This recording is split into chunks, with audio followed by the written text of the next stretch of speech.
Assalamualaikum dear students, welcome to the Smart Education YouTube channel। Inter class chemistry का सबसे ज़्यादा important chapter transitions elements या जिसको हम डी ब्लॉक एलिमेंट्स का नाम देते हैं।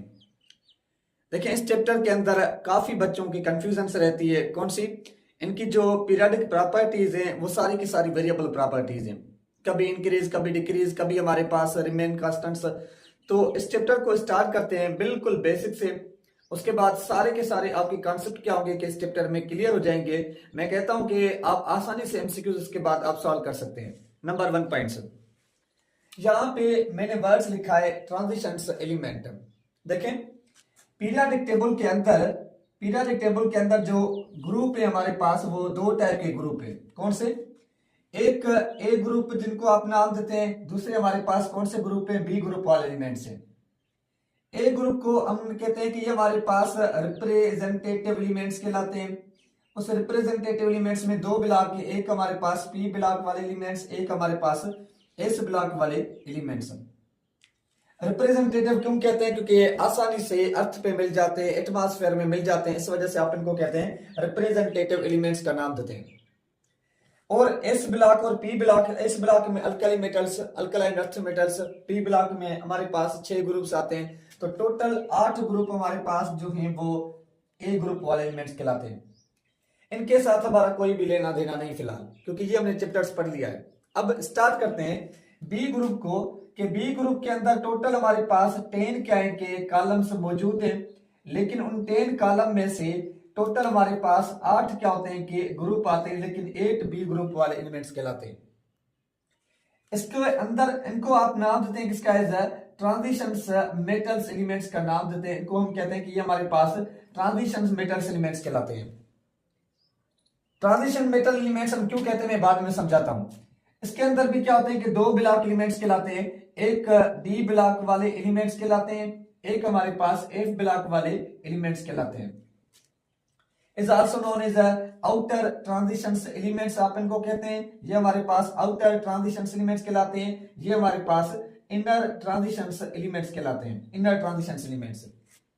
नंबर 1 पॉइंट्स हमने स्टार्ट करना है, डी ब्लॉक एलिमेंट्स को स्टार्ट करना है। क्वेश्चन नंबर हमारे पास 1 होता है, why we are called the D block elements.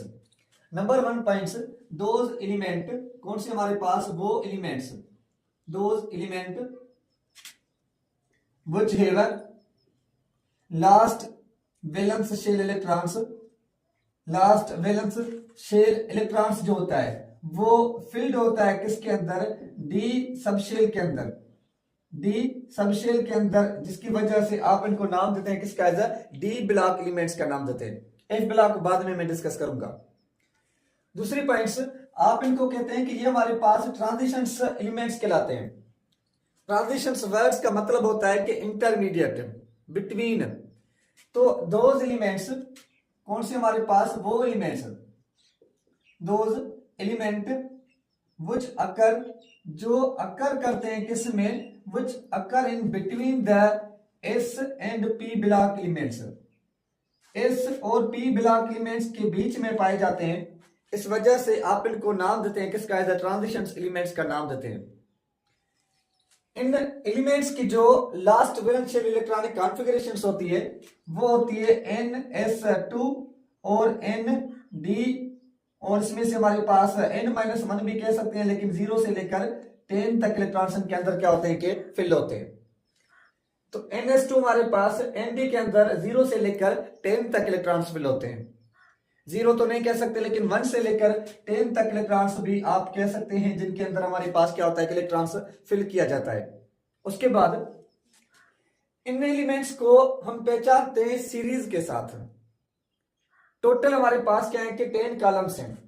हम इसको नाम देते हैं, फर्स्ट बी का नाम देते हैं। ये जो हमारे पास कॉपर वाला ग्रुप है ये फर्स्ट बी कहलाता है, ये सेकंड बी कहलाता है, और ये हमारे पास थर्ड बी कहलाता है, ये फोर्थ बी कहलाता है, और हमारे पास ये फिफ्थ बी कहलाता है, ये हमारे पास 6 बी कहलाता है, ये हमारे पास 7 बी कहलाता है, और ये जो मेरे पास 3 ग्रुप हैं इनको हम नाम देते हैं किसका? एज 8th बी ग्रुप का नाम देते हैं। मतलब कि इन 3 ग्रुप को मिलाकर हमने एक ग्रुप बनाया जिसको हमने नाम दिया किसका? 8वां ग्रुप, इसका नाम दिया। किनको हमारे पास फिकोनी एलिमेंट्स को। फिकोनी के अंदर आयरन, कोबाल्ट, निकल एलिमेंट्स आते हैं। इन तीन को मिलाकर हमने एक ही ग्रुप बना दिया। उसके बाद कि इनको हम कहते हैं कि हमारे पास सीरीज के साथ पहचाने जाते हैं। सीरीज कौन सी?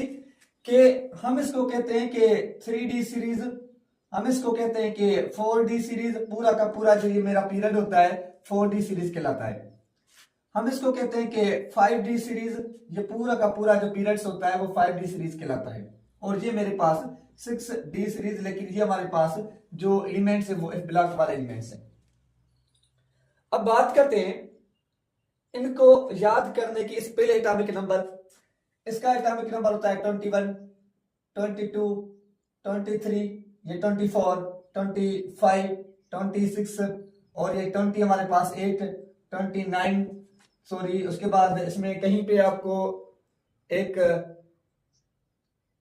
के हमारे पास यहाँ पे 27, हाँ यहाँ पे 27, 28, 29 और ये 30 एटॉमिक नंबर होता है। अब बात करते हैं इन एलिमेंट्स को याद करने का ट्रिक। उसके बाद मैं इलेक्ट्रॉनिक कॉन्फ़िगरेशन पे चलता हूं कि इन एलिमेंट्स को याद कैसे किया जाए। फर्स्ट एलिमेंट से स्कैंडियम, तो साइंस टीचर वेरी क्रूल मांगे फीस कोऑपरेट नहीं कॉपर जिंक। क्या करेंगे आप? स्कैंडियम को साइंस टीचर वेरी क्रूल मांगे फीस कोऑपरेट नहीं कॉपर और जिंक।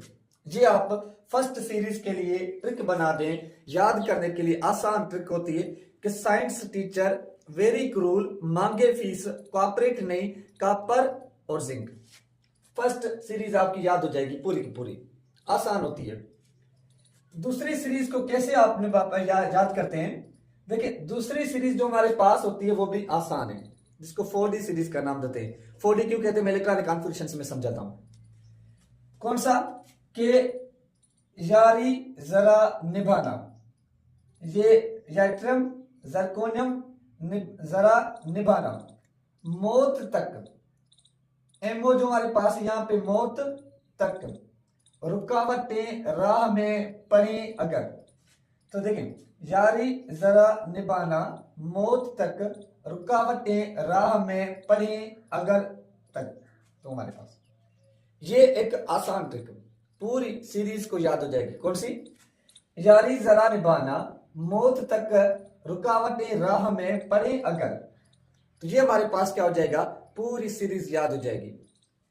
दूसरा है लेंथेनाइड सीरीज, ये भी आसान कि ला हफ्ता वरना।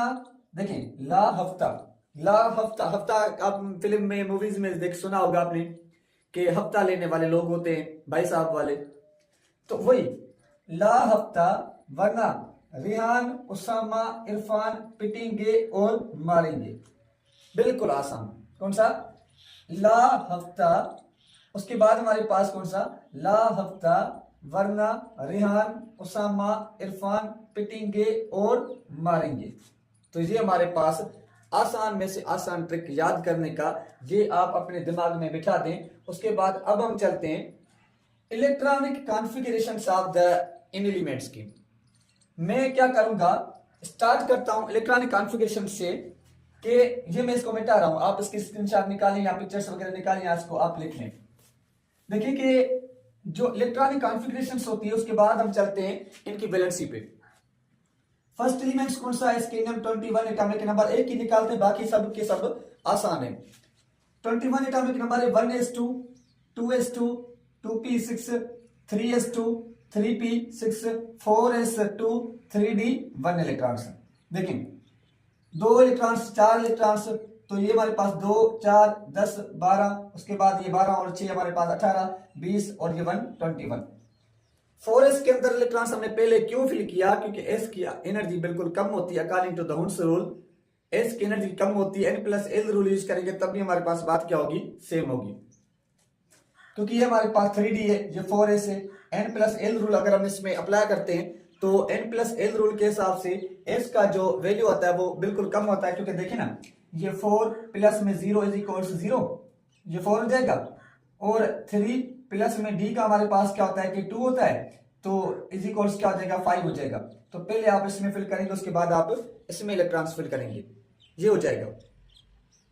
अब यहां पे क्या होता है कि इलेक्ट्रॉन्स फिल किया 4s2 3d1, मतलब कि इसकी इलेक्ट्रॉनिक कॉन्फिगरेशन क्या हो जाएगी, इसकी इलेक्ट्रॉनिक कॉन्फिगरेशन हो जाएगी ns2 और nd1। आखिरी इलेक्ट्रॉन्स डी में हो रहा है तो आप कहते हैं 3d सीरीज, इस वजह से 3d सीरीज के हिसाब से पहचाने जाते हैं। उसके बाद एक एटॉमिक नंबर इंक्रीज हुआ, तो यहां पे एक इलेक्ट्रॉन इंक्रीज हुआ, मैंने रखा 3d2, तो ये हो जाएगा ns2 और nd हमारे पास क्या है कि 2, मतलब 4s2 3d2। एक इलेक्ट्रॉन और इंक्रीज हुआ तो मैंने यहां पे रखा 3d3, तो ये ns2 और nd हमारे पास क्या हो गया 3 हो गया। एक और इलेक्ट्रॉन इंक्रीज हुआ तो रखना चाहिए 3d4, लेकिन नहीं, वेरिएबल केस।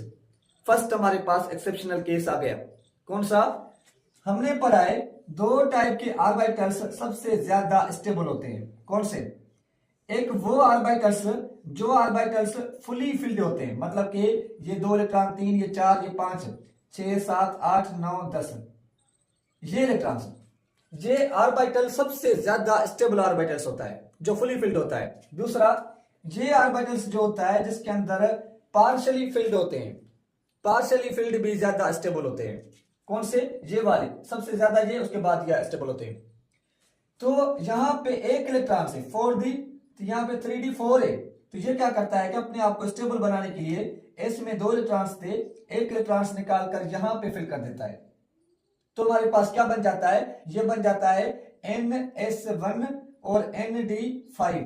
ये एक्सेप्शनल केस है, हमेशा के लिए याद रखना, क्वेश्चन पूछा जाता है क्रोमियम की electronic configurations, general electronic configurations नहीं, इनकी जो वैलेंस शेल वाली इलेक्ट्रॉनिक कॉन्फ़िगरेशंस होती है वो क्या होती है ns1 nd5, ये हमेशा के लिए याद रखें।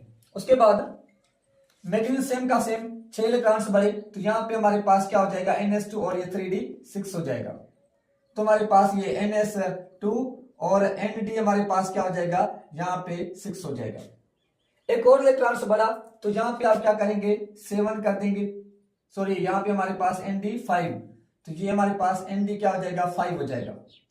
एक और इलेक्ट्रॉन बढ़ा 26, तो हमारे पास ये क्या कर देंगे 6, तो मेरा इलेक्ट्रॉनिक कॉन्फ़िगरेशन हो जाएगा ns2 और nd हमारे पास क्या हो जाएगा 6। 27 एक और इलेक्ट्रॉन बढ़ चुका तो मेरे पास हो जाएगा ns2 और nd हमारे पास क्या हो जाएगा 7। एक और इलेक्ट्रॉन बढ़ा तो हम कहेंगे 28 n3d8, तो ये हो जाएगा ns2 और nd हमारे पास क्या हो जाएगा 8 हो जाएगा। एक और एक्सेप्शनल केस, कौन सा, इलेक्ट्रॉनिक कॉन्फ़िगरेशन सॉरी 9, मतलब कि यहां पे एक इलेक्ट्रॉन मौजूद है, तो ये अपने आप को स्टेबल बनाने के लिए इस एस वाले इलेक्ट्रॉन्स को एक को जंप करवाकर यहां पे फिल करता है, तो ये फुली फिल्ड हो जाता है। तो हमारे पास वेरिएबल केस और आ जाता है, कौन सा, कॉपर में, कि इसकी होती है ns2 और nd क्या होता है कि 10 होता है, s में से एक इलेक्ट्रॉन निकालकर ns1 रखते हैं और nd हमारे पास क्या होता है कि 10 हो जाता है। उसके बाद ये जो जिंक होता है ns2 nd10, हाँ फुली फिल्ड ऑर्बिटल्स, तो इसकी इलेक्ट्रॉनिक कॉन्फ़िगरेशन क्या हो जाती है ns2 और nd क्या होता है कि 10 होता है। हमने कहा था ना कि डी ब्लॉक वाले एलिमेंट्स वो होते हैं जो पार्शियली फिल्ड होते हैं जिनके डी वाले इलेक्ट्रॉन्स, लेकिन इसका फुली फिल्ड है, इस वजह से कॉपर के जो जिंक का ग्रुप है पूरा का पूरा ये कहलाता है pseudo transition elements. Pseudo transition क्यों कहते हैं, क्योंकि इसके लिए इतनी ज्यादा ट्रांजिशन एलिमेंट्स की प्रॉपर्टी शो ही नहीं करता, जो और करते हैं इनके पास कम प्रॉपर्टीज होती है डी ब्लॉक वाले एलिमेंट्स की, इस वजह से आप इसको कहते हैं सीडो ट्रांजिशन। अब आ जाए बात करते हैं सबसे ज्यादा अहम पॉइंट्स, वो हमारे पास क्या है कि atomic size, electron affinity, melting points, boiling points, और जो हमारे पास इलेक्ट्रोनेगेटिविटी और जो हमारे पास आयनाइजेशन एनर्जी की बात करते हैं। सबसे पहले मैं बात करूंगा किसकी, एटॉमिक साइज की बात करूंगा, एटॉमिक साइज की, बाद में मैं ऑक्सीडेशन स्टेट पे आता हूं, बाद में और प्रॉपर्टीज पे आता हूं, पहले पीरियोडिक प्रॉपर्टीज को समझते हैं। What is the periodic properties of D block elements. Atomic size हम किसको कहते हैं, the distance between nucleus to last valence shell electrons, किसी भी एटम के न्यूक्लियस से लेकर आखिरी शेल तक जो डिस्टेंस होता है, रेडिया होता है, आप उसको नाम देते हैं किसका, एटॉमिक साइज का नाम देते हैं। यहां पे atomic size top to bottom की फिलहाल मैं बात नहीं करता, मैं बात करता हूं लेफ्ट टू राइट की बात करता हूं। तो मैंने कहा था कि सबसे ज्यादा वेरिएबल एक्सेप्शन केस जो होते हैं वो डी ब्लॉक के अंदर आते हैं, और वही यहां से अब स्टार्ट करने वाले हैं। आसानी से समझना, सही तरीके से एमसीक्यूज पूछे जाते हैं, लाजमी पूछे जाते हैं, लाजमी आपसे पूछे जाएंगे। कौन सा? नंबर 1 पॉइंट, एटॉमिक साइज का फ्रॉम लेफ्ट टू राइट की अगर हम बात करते हैं, फ्रॉम लेफ्ट टू राइट की बात करते हैं, तो आप सोच रहे हो कि सर इंक्रीज नहीं डिक्रीज होगा, क्योंकि हमने पीरियोडिक टेबल में पढ़ा है from left to right atomic size जो होता है वो डिक्रीज होता है, बिकॉज न्यूक्लियर चार्ज क्या होता है कि इंक्रीज होता है। लेकिन यहां पे वो कॉन्सेप्ट नहीं है। यहां पे क्या होता है, नंबर 1 फर्स्ट क्या होती है कि पहले हमारे पास एटॉमिक साइज जो होता है वो डिक्रीज होता है, डिक्रीज होता है हमारे पास। उसके बाद हमारे पास क्या होता है कि रिमेन कांस्टेंट होता है, रिमेन कांस्टेंट मतलब कि सेम की सेम हो जाती है। उसके बाद हमारे पास क्या होता है कि दोबारा इंक्रीज हो जाता है। क्या हो जाता है? इंक्रीज हो जाता है। किसकी वजह से? देखें, मैं कहता हूं कि फ्रॉम स्कैंडियम से लेकर मैग्नीज तक, from scandium to manganese elements तक क्या होती है, जो एटॉमिक साइज होती है ना वो डिक्रीज होती है।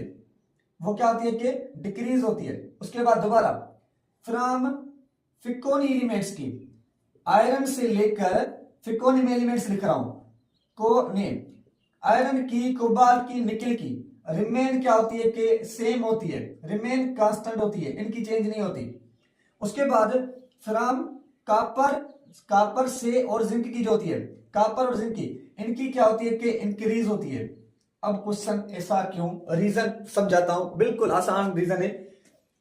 टोटली बिकॉज हमारे पास एक जेड इफेक्ट की वजह से, ये जो डिफरेंस आ रहे हैं जेड इफेक्ट की वजह से, शील्डिंग इफेक्ट की वजह से। किसकी वजह से? शील्डिंग इफेक्ट की वजह से हमारे पास यहां पे क्या होता है कि ये वेरिएबल ट्रेंड्स आते हैं, ये एक्सेप्शनल केस आते हैं। कौन से?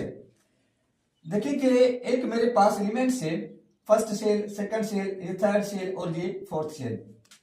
अब क्या है, ये न्यूक्लियस का इलेक्ट्रॉन्स, स्कैंडियम एलिमेंट्स, एक इलेक्ट्रॉन्स, यहां पे एस वाले 2 इलेक्ट्रॉन्स थे, डी में क्या था? इलेक्ट्रॉन्स था। क्या होता है, एस के अंदर शील्डिंग इफेक्ट बिल्कुल क्या होता है कि पुअर इफेक्ट होता है, बिल्कुल क्या होता है? पुअर होता है।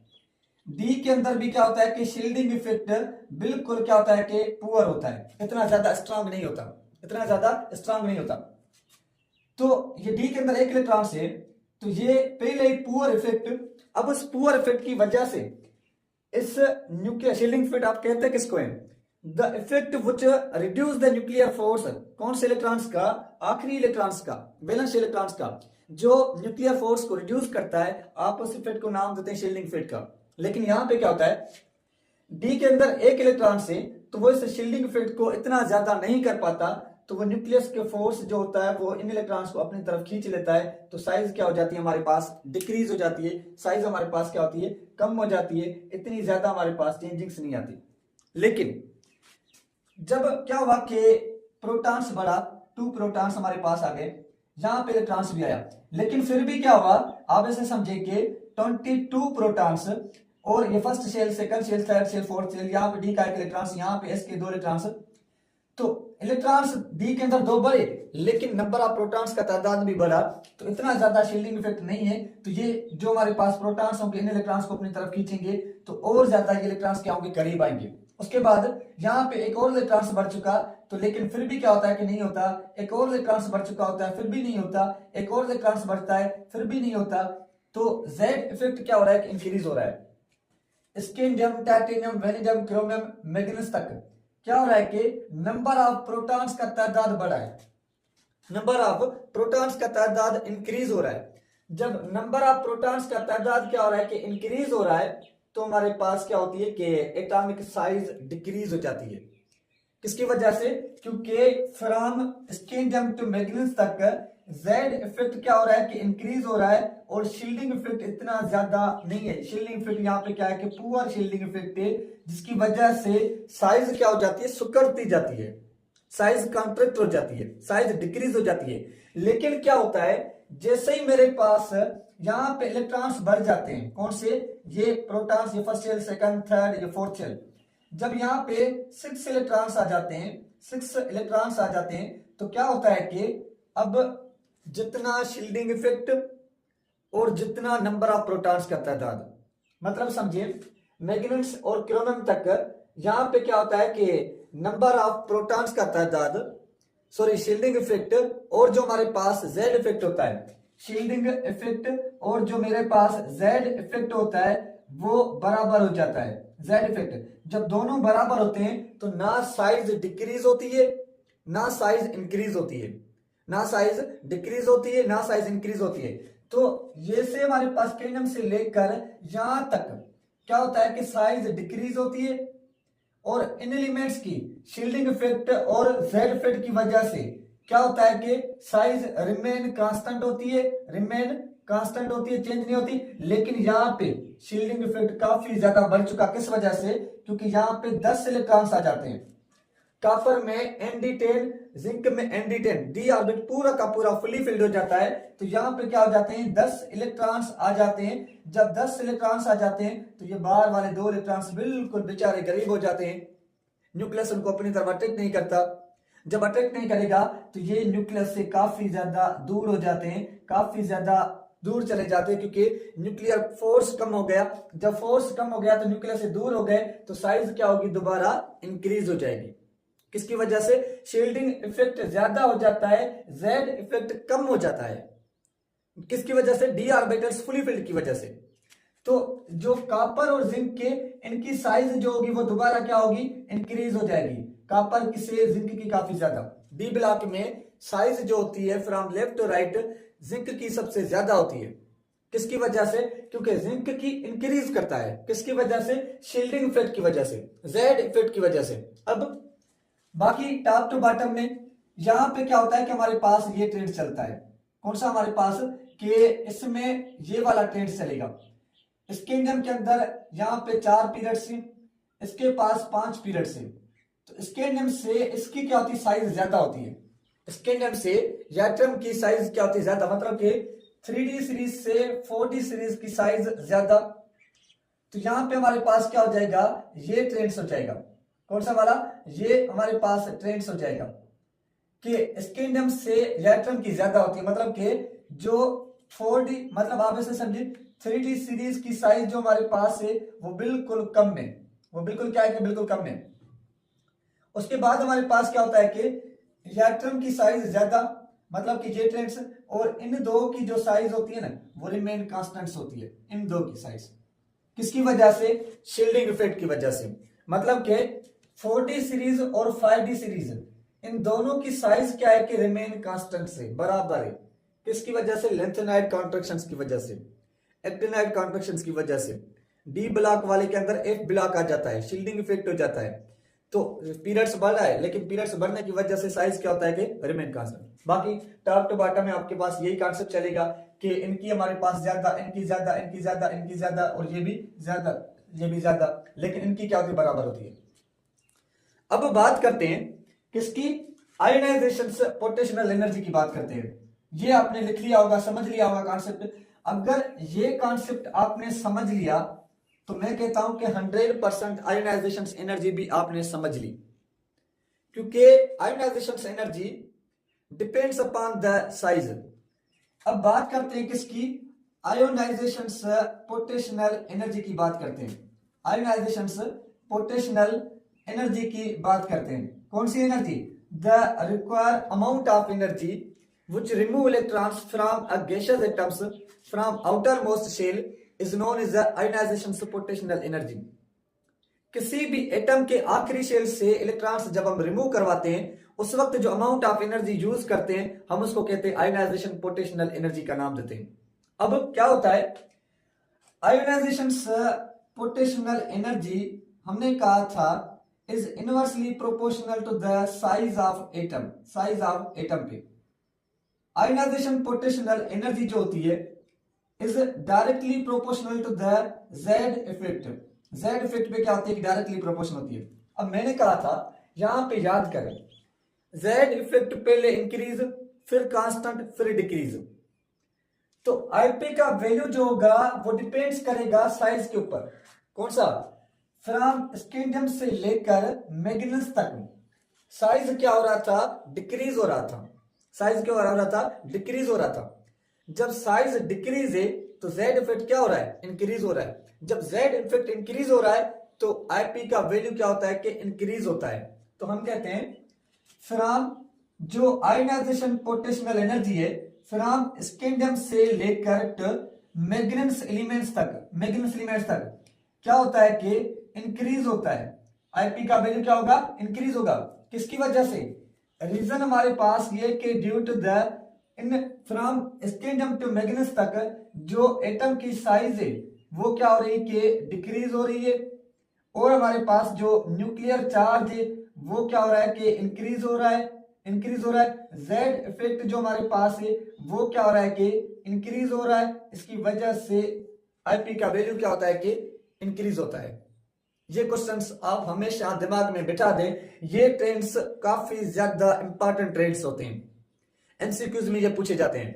उसके बाद फ्रॉम फिकोनी एलिमेंट्स की, ये जो मेरे पास फिकोनी एलिमेंट्स हैं कौन से, आयरन कोबाल्ट निकल, इनका आयनाइजेशन पोटेंशियल एनर्जी जो होता है वो रिमेन क्या होता है कि कांस्टेंट होता है, सेम होता है। क्यों सेम होता है, क्योंकि इन एलिमेंट्स के अंदर जेड इफेक्ट और शील्डिंग इफेक्ट बराबर है, क्योंकि इनकी साइज बराबर है। साइज जब बराबर है, जेड इफेक्ट जब बराबर है, तो इनका आयोनाइजेशन पोटेंशियल एनर्जी जो होता है वो भी हमारे पास क्या होता है कि बराबर होता है, सेम होता है, रिमेन कांस्टेंट होता है। किसकी वजह से, बिकॉज जेड इफेक्ट और शील्डिंग इफेक्ट दोनों के दोनों बराबर है, साइज क्या है कि बराबर है, इस वजह से।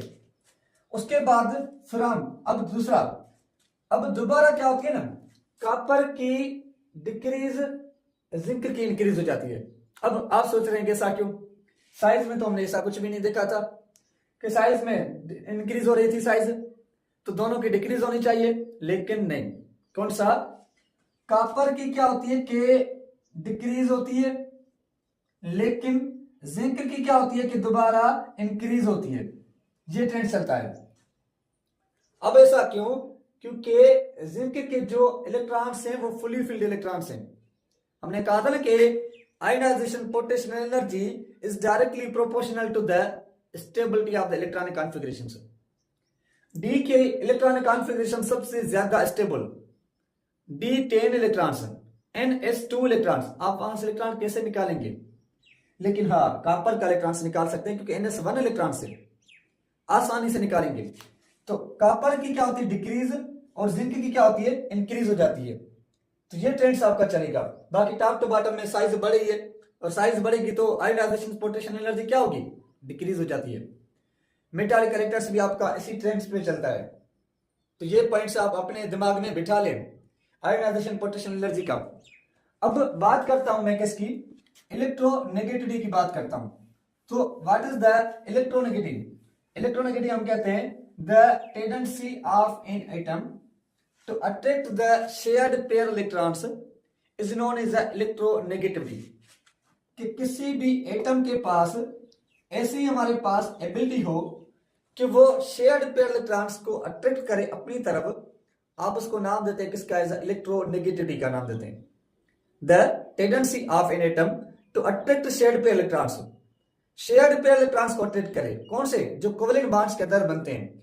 क्योंकि मेटल एलिमेंट्स हैं, कोवेलेंट बॉन्ड्स बनाते हैं, आयनिक भी बनाते हैं, कोवेलेंट भी बनाते हैं। कब आयनिक कब कोवेलेंट ये बताऊंगा आगे जाकर, दोनों बॉन्ड्स ये बनाते हैं। तो इस वजह से इनकी इलेक्ट्रोनेगेटिव हमारे पास वैल्यू कुछ ज्यादा इस ब्लॉक वैल्यू से ज्यादा होता है। कौन सा, इलेक्ट्रोनेगेटिव का कॉन्सेप्ट भी सेम आप लिखेंगे। कौन सा, के बिकॉज इलेक्ट्रोनेगेटिव हमारे पास depends upon the nuclear charge, atomic size, atomic radius, उस पर डिपेंड्स करता है। क्या होता है कि इलेक्ट्रोनेगेटिव फर्स्ट क्या होती है कि इंक्रीज होती है, पहले क्या होगी, इंक्रीज होगी। किसकी, स्कैंडियम से लेकर इन मैग्नेटिक एलिमेंट्स तक। किसकी वजह से, जेड इफेक्ट जो हमारे पास हो रहा है वो क्या हो रहा है कि इंक्रीज हो रहा है, जेड इफेक्ट इंक्रीज हो रहा है। किसकी वजह से, न्यूक्लियर चार्ज जो हो रहा है वो क्या हो रहा है कि इंक्रीज हो रहा है। किसकी वजह से, क्योंकि साइज जो हो रही है वो क्या हो रही है कि डिक्रीज हो रही है। Size decrease, nuclear charge decrease, Z effect increase, shielding effect हमारे पास कम होता है। शील्डिंग इफेक्ट हमारे पास क्या होता है, कम होता है, लेस होता है। तो क्या होगा, बाहर वाले एटम्स को, इलेक्ट्रॉन्स को एटम क्या करेगा, अपनी तरफ ज्यादा अट्रैक्ट करेगा।